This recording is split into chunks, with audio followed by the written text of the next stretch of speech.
जी शेवटल्या दोन लाईनी असतात त्या छोट्या क्लाउडमध्ये असतात, बघू शकता बारकाईने.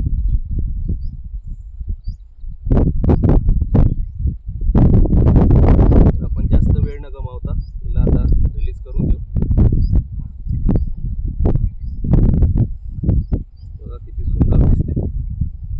आणि या सापाला रेस्क्यू करण्यासाठी थोडं या सापाविषयी व्यवस्थित माहिती असणं गरजेचं आहे, कारण हा खूप अति विषारी साप आहे.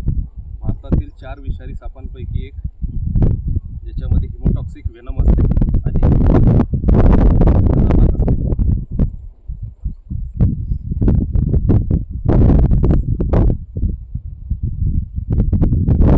डोळे दिसू शकते का?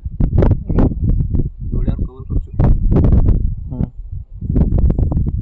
या सापाचे तुम्ही डोळे बघू शकता की एका मांजरीप्रमाणे किंवा वाघाच्या डोळ्याप्रमाणे याचे डोळे असतात. याचे भुवळ जे असतात